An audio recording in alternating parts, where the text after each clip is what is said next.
As the year comes to a close, we're taking a moment to reflect on 2024, a year filled with innovation, breakthroughs, and unforgettable moments in the world of GIS.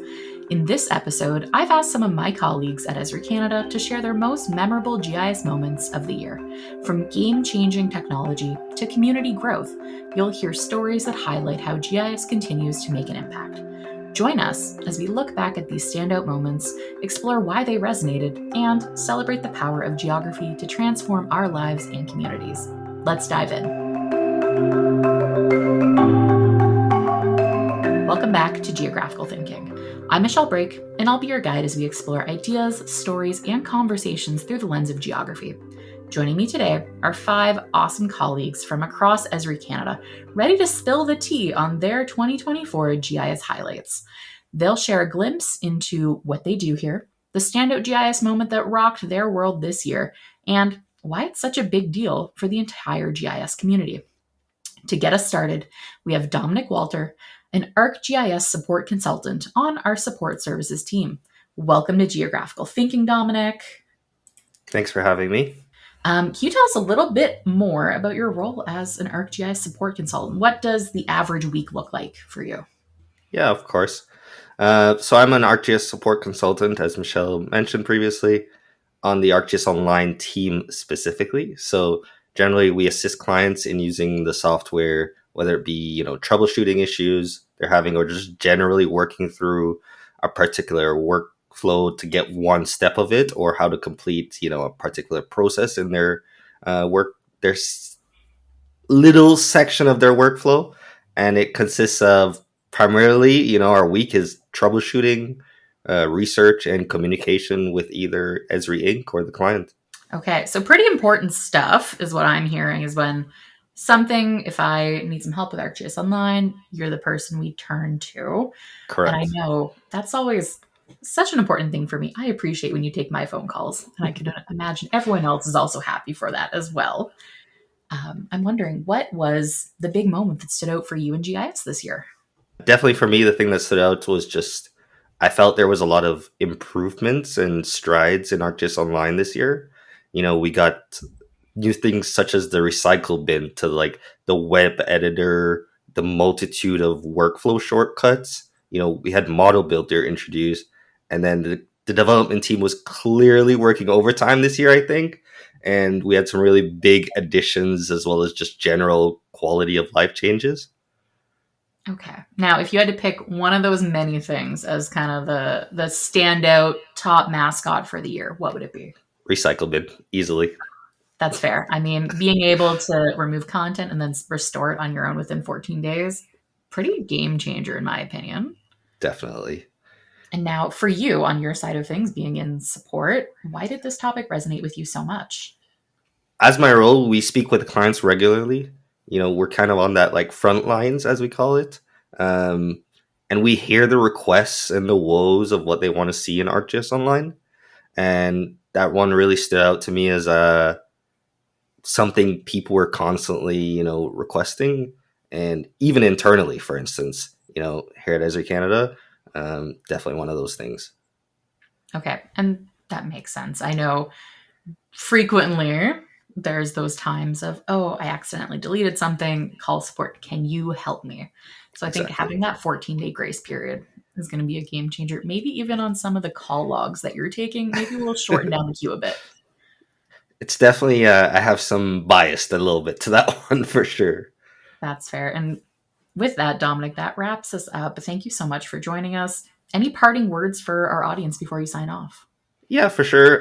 The only thing I'd like to say is, any end users or clients or whoever is calling us or using the software, keep trying to push the boundaries of ArcGIS Online. As you're learning, we're learning as well because we have to troubleshoot these issues and, do testing. So that's all from me, and Merry Christmas. That's all. Awesome. Thank you, Dominic. And that was a great technical point, I think, to start us off on. Next, we're going to be going over to Allison O'Brien, a technical solution specialist on the technical marketing team. Allison, welcome to the podcast. Thanks so much, Michelle. I am happy to be speaking with you today. Awesome. And I know we work closely already now that you've joined the technical marketing team a few months ago. But for those that are unaware, what does your role in technical marketing look like as a technical solution specialist? What's the average week like? Yeah, so in this role, I'm responsible for creating demos for our clients, presenting webinars, and creating technical content to showcase what the software can do, whether that's in ArcGIS Pro or ArcGIS Online. So, depending on what deadline I have coming up, a normal work week would be me just coming up with the content for that specific project. Okay, so a little bit of everything, kind of feeling it out, see what's out there, what needs to be shared with the community. Exactly. Okay. And knowing that sharing is a big part of our job collectively, what was the moment that stood out for you in GIS this year? Okay, so I'm super excited to talk about this. So I was very impressed with seeing the release of Dr. Dawn Wright's book. She's the chief scientist at Esri. And so the book is called Mapping the Deep: Innovation, Exploration, and the Dive of a Lifetime. So it's a book about her historic 2022 trip that made her the first Black person to visit Challenger Deep in the Marianas Trench. So that's the deepest and most unexplored place on Earth. It's over 10,000, I think, 10,000 meters beneath the Pacific Ocean surface. And so the book highlights the importance of mapping the ocean and its impact on the planet's future. So I haven't read the book just yet, but it's on my Christmas list. So I'm hoping to read it very soon. Okay, great choice. And I know I've been following Dr. Dawn Wright's progress with her projects and her trip as it happened over the past few years on social media. And she always has so much great information to share. I know I haven't had a chance to read the book yet either, so I'm looking forward to it. Maybe even hearing your notes first will give me an idea of where to go first in the book. But I am wondering, why did this particular topic resonate with you? Great question. So, I think it's really important to highlight the amazing work that women scientists are doing. So, this is a field that's dominated by men, but there are so many talented and intelligent women scientists that are doing such important research for our planet, and they should be highlighted and celebrated.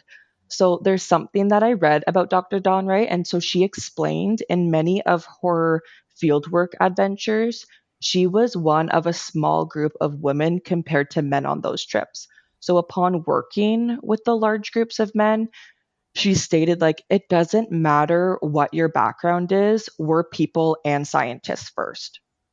And she also explained that we need more women to be educated across the world, including in GIS, because we can't afford to miss out on those perspectives of women's, the sensitivity and the experiences of half our population, right? I think that's so, so important. So she's had so many amazing adventures. I highly recommend everyone to check out the work that she's done and that she's still doing. She's a really, really cool woman.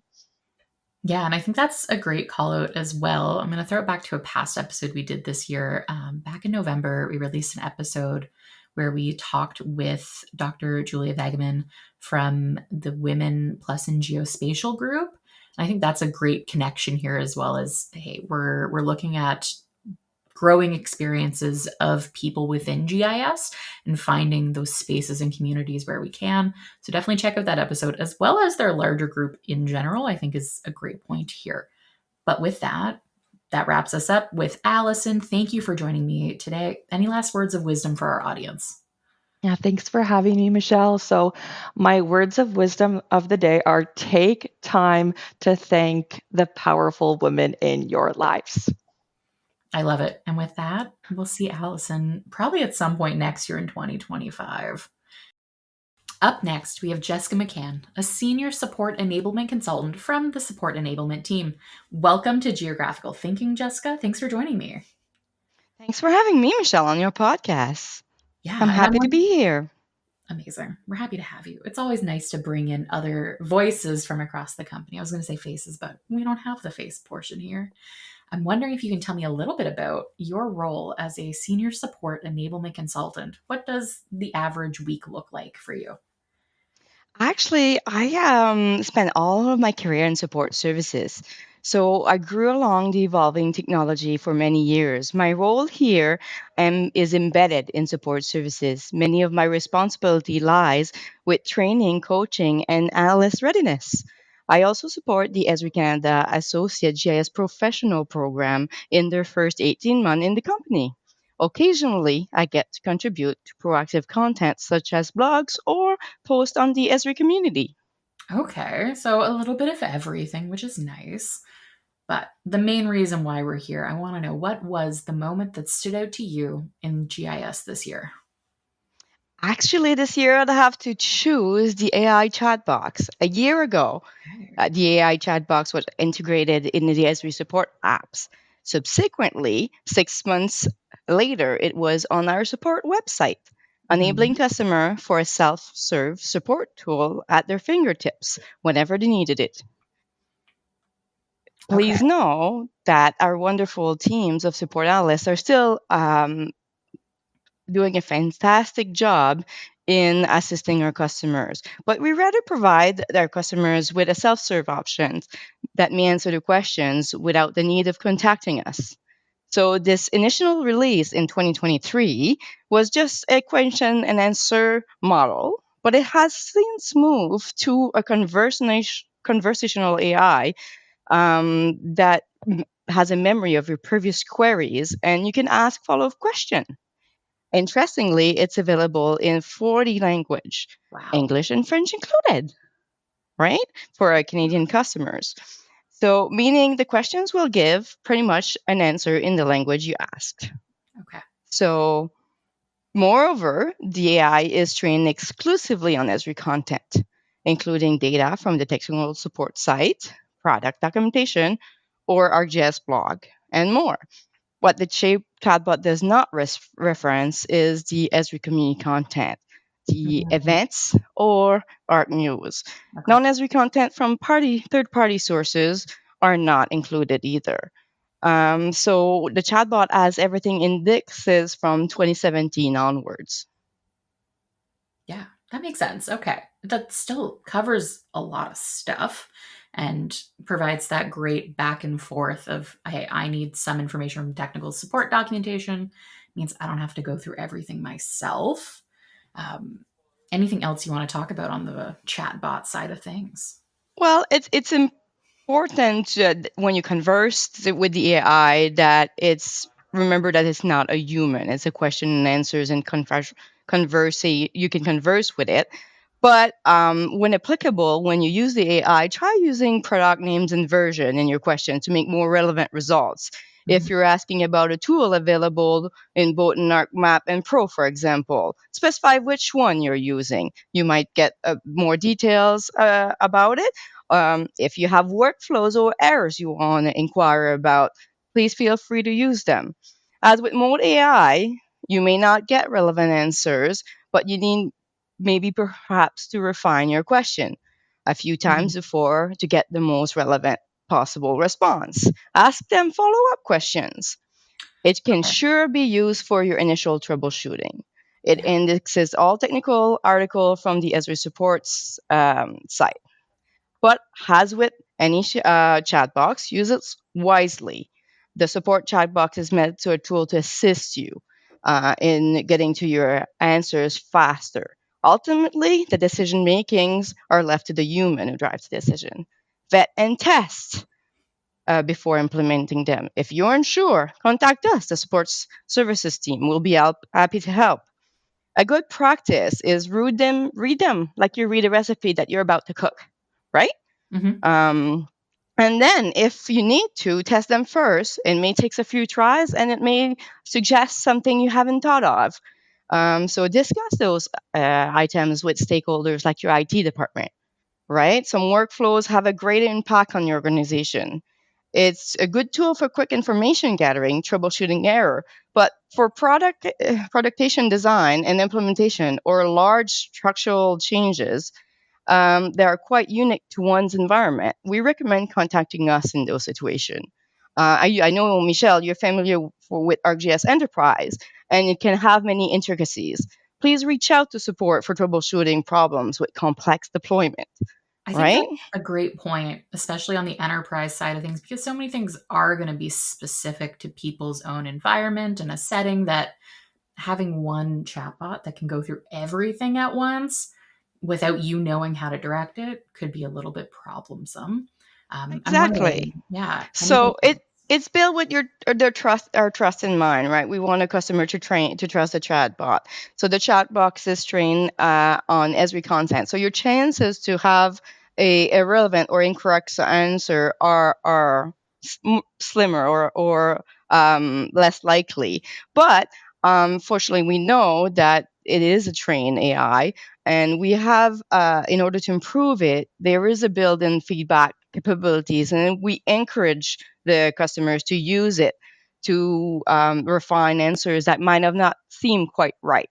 So we are welcoming feedback from customers and have Mhm. built it in the AI for them to contribute as well. If I may take a few minutes here, I would like to show some example of what you can ask the Yeah.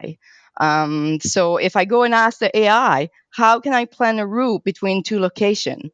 The answer provided with me with general stuff with the ArcGIS online map viewer, but I'm also informed that there's also the capabilities of doing it in Pro to perform the task. Knowing that I want to use my own data set, I can rephrase my question, right? And ask how to plan a route in ArcGIS Pro. So right away, I'm proposed to enable the network analyst extension and then add my network data set to the map. See how little tweaks of mentioning a product could make a different answer? Yeah. So it's safe to say that the more specific detail you provide, the more on point your answer is likely to be, right? Okay. So let's try another common one that you may relate to this one, Michelle. It's how to fix an error. You might not know the number, but it's 00230 has a different projection than, Oh, of course. right? I think it's safe to say that anyone encountered this error before at some point in their life. Sometimes not intentionally, right? It's just because we've used a layer that's coming from a different data source than our other layers. And this error normally occurs that it has a different projection. So the AI will say to me and proposing me the steps to resolve the issue. Proposing me with two options: either I project the service layer or I change the projection of my maps, in Hmm. which I have a choice and I pick the respective steps to proceed Mhm. further. So let's say I went even further. I'm trying to test it how broad I could be. Okay. So I went even further and asked a question: how to perform a watershed analysis, right? Could be Yep. quite lengthy between me and you, Michelle, Yeah, we had right? several steps. We got a lot to process with data and think about what are some of the common maybe parameters we might want. A little bit of different stuff going on. Exactly. It provided me with an 8-step procedure. Wow. So I said, okay, I might not be familiar. How about I want to know about training? So I then asked, is there any training courses on watershed analysis? Bam! Results showed me 4 results related to training courses or session offered by Esri. And if I wanted to learn more, I was encouraged to visit the Esri training website. Okay. So it seems like it's got enough knowledge to know when to send you in other directions based on what you're asking and provide you a few different options, which I think is nice. It's not one size fits all, one answer, because that's not how GIS works. But acknowledging that's a lot of information for us to think about on the AI side, as well as looking at technical support. I want to say thank you so much for sharing that, first of all. And are there any final takeaways you'd like to leave us with? There is actually. There's some word of caution I would like to leave with when using the AI, is that sometimes it will recommend you a workflow that it uses credits, Mm, right? How many often that we're surprised with a tool or functionality that may consume credits. So what I would recommend customers is to familiarize themselves with the understanding credit documentation and employ best practices when it comes to credit management. Various blogs are covered, right? Michelle, you probably read a few yourself. One or two. One or two, right? So, staying on top of your credit consumption. For example, when performing analysis, I always recommend to look for that little link. What is the estimated credit that this is going to cost me if I perform this task, right? Or this operation? And lastly, I would say is if a question is being asked, is why doesn't the Esri support AI chat box about the product wasn't uh, something that came out and was announced today or this morning is not included, is that we update our training data frequently, however, not in real time. And there will be a slight delay in the publication of the new information in the chat box and learning about it. And the reason why is that we want to curate new content, right? To ensure it provides relevant answers. Right? Because we're not going to have everything ready to go all the time for AI. It's not constantly refreshing every 30 minutes. It needs time to rebuild, rethink. It needs some rest like we do. So all of that makes a lot of sense. And I think a lot to think about, maybe tinker and play with over the next few months before we look for, okay, where else are AI chatbots going to pop up? How can I use AI in my work? So thank you so much, Jessica, for sharing that with us today. No problem. Thank you again for having me again. It's a pleasure, Michelle. Our next guest is Milena McCrossan-Moses, Living Atlas Curator for the Geospatial Infrastructure team. Milena, thank you so much for joining me today on Geographical Thinking. Thanks for having me, Michelle. Excited to be here. Yeah, and can you tell us a little bit about your role as the Living Atlas Coordinator, and what does the average week look like for you? Yeah, so as the Living Atlas curator for Esri Canada, I manage all of the Canadian content you see within the Living Atlas. So for those that might not be too familiar with the Living Atlas, it is a tool that is built right into the ArcGIS platform, and it is a collection of geographic information from around the world. So the Living Atlas is an ever-evolving repository of maps, apps, and data layers curated from the global GIS community. So as the curator for Canadian content, I really ensure that the data that we have in the Living Atlas is authoritative and up to date. My average week is actually has a lot of variability, which I do love. For example, I manage the different live feature services that Esri Canada has published to the Living Atlas. These show real-time data topics on topics, such as road conditions, weather alerts, and active wildfires.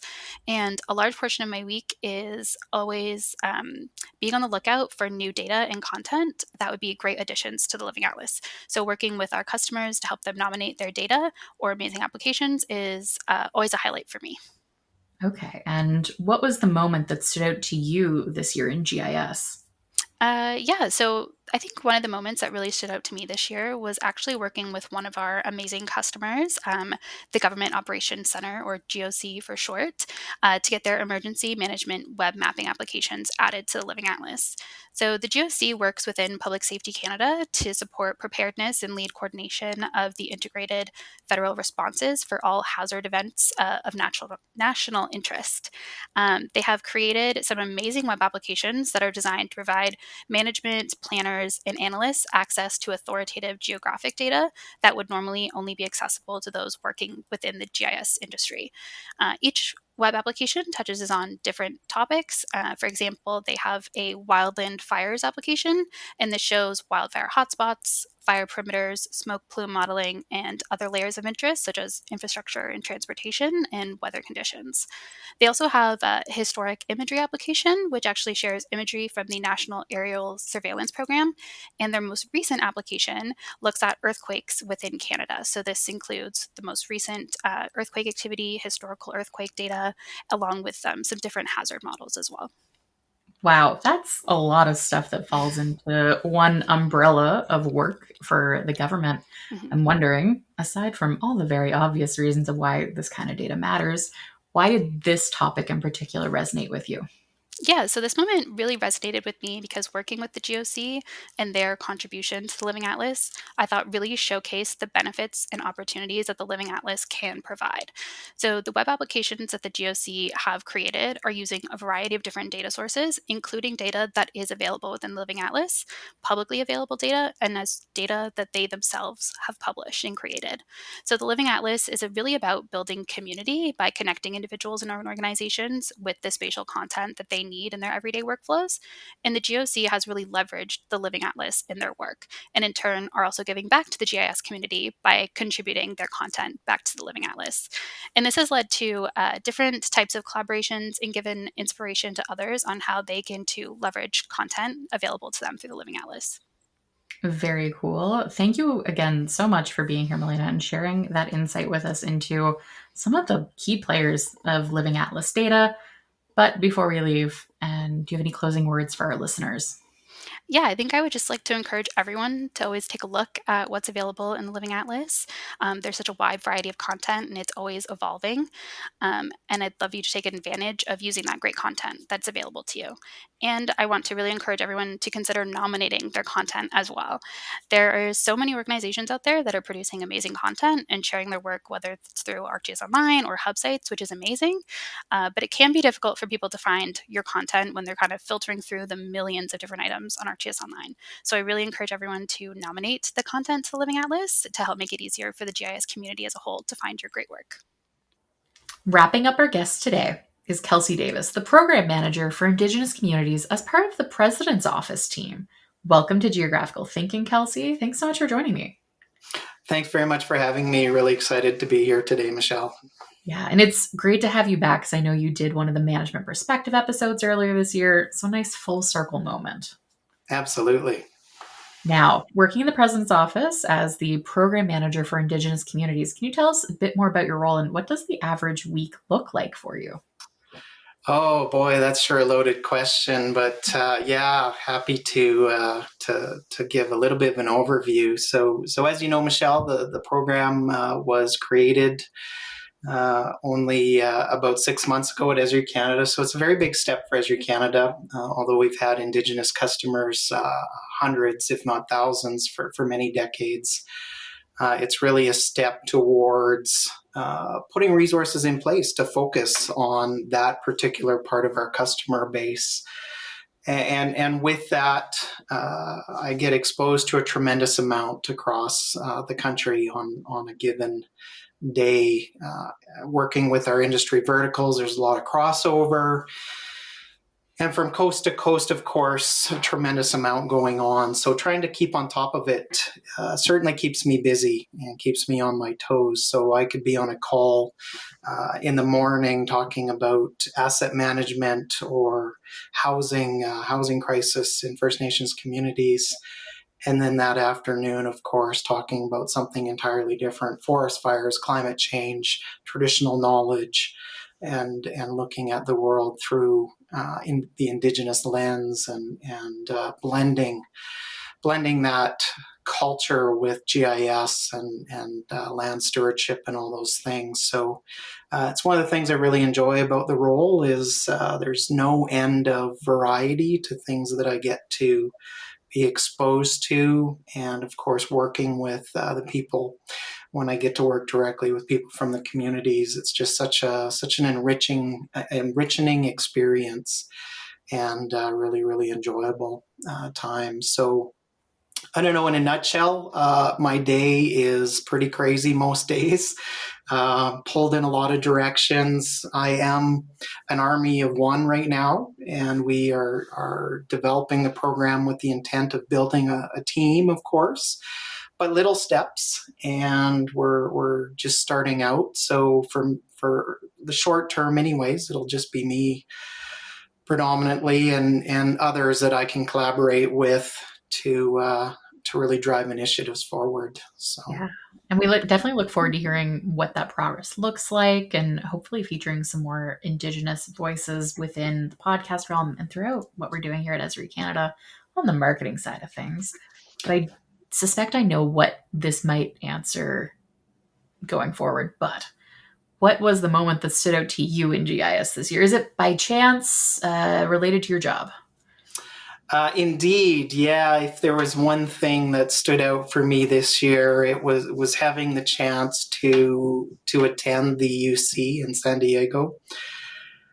I've been in this field for almost 30 years now, and this is the first time I've ever been to the Esri UC, so I was really excited to get the chance to attend. But I think more importantly, the thing that really stands out for me and that event is the Native Nations Summit. So one of the days during the week is a dedicated day focused on Indigenous GIS. In the U.S., they use the term tribal, but tribal GIS, and it's really a dedicated, separate stream, an entire focused day separate from the main conference where everybody that works in Indigenous context with GIS come together and have a series of focused talks. And so it was very, very enlightening to be a part of that, not only getting to go to the UC for the first time, but then being able to participate in that Native Nation Summit. And of course, we're keying up a number of our customers, to your comments earlier, to be a part of that next year, tell their story down in San Diego, work with our marketing team here, of course, in Canada to get those stories out. There's some amazing stories that are going on across this country. Every day I uncover some new things that I'm looking at and thinking people need to know about all these wonderful things that our First Nations communities and Métis and Inuit people are doing with GIS. It's really quite astounding, and that unique perspective of blending Indigenous ways of knowing and seeing with the concepts of GIS. Of course, they're both founded around what's happening on the land, which provides a very unique connection already. But just really elevating those stories and bringing more of that awareness forward is something that's really exciting. And of course, that event really sparked and inflamed a lot of excitement for me as a real highlight throughout the year, for sure. That stood out. Yeah, and I can see why that particular topic definitely resonates. Having more of a platform and being able to go out and hear what's already being done, I can imagine it's pretty inspiring for how can we start elevating more voices here within Canada. Yeah, definitely. And that's a big part of my role is really making connections both within Esri Canada. So connecting people from different parts of the organization that are focusing on maybe different verticals that we touch, and really shedding light on where the Indigenous context fits with what other people are doing. Just raising awareness from one end of the country to the other of what's happening in one place versus another is a big part of my day. Is really making connections, and I really enjoy that kind of work, working with people. And I have a background in business development, so I really enjoy that aspect of the day to day. Yeah, and I think it's going to be a lot to look out for next year. But I want to say thank you again, Kelsey, for joining us to share about your key moment in GIS this year. Any final thoughts you want to leave the audience with? I think just expect more and keep an eye out for those stories. We're building up to have a very big year in 2025 and beyond. We have a real solid strategic plan in place, and we'll be moving forward with some really, really exciting things, working with our customers and really just telling some amazing, awesome stories from across the country. So yeah, keep an eye out for those and look forward to more great things to come. Awesome. Can't wait to see it. And thank you again, Kelsey. Now, I want to take a bit of a moment here to highlight some of the things that I enjoyed in GIS this year. And my key moment that stands out is having the chance to share all of the stories that we've told this year in 2024 with you. It's really been a joy and a fun part of my day-to-day work life. I work on our technical marketing team, and within my role, it's half technology. So I'm working with ArcGIS Enterprise, working with ArcGIS Online, doing webinars, telling you all about the things that we do. But the other part of my job is, what is that storytelling? How can we tell that story with the technology, but also share your stories as a wider GIS community? And being able to talk with so many people from across different industries, it's been really inspiring, and I hope you've had a chance to enjoy some of them as well. Now, if you're thinking, what comes next year? Obviously, we've heard a few things today that maybe will give us some stories and some content to look forward to in 2025. But I also want to open the platform of, if you want to come join us on geographical thinking, definitely reach out either at geographicalthinking@esri.ca, or you can go fill out a survey at esri.ca/stories. We can hear more about what you're doing, because it's a chance for us to all learn together. So with that, that will bring us to the end of this episode of Geographical Thinking and our episodes for 2024. Thank you again for joining us on this ride of an adventure to hear more about how these stories are dynamic and impactful within GIS, but also how not just our professional lives, but how in general we're able to touch and shape the world around us. So again, thank you for being part of that journey. And as we look to 2025, we're excited to see what new adventures, innovations, and memorable moments GIS will have. If you're looking for more information about the technical side of GIS, definitely check out the Spatial Report podcast, where Mark dives into the latest and greatest in the world of GIS. Until next time, keep exploring, keep learning, and keep thinking geographically.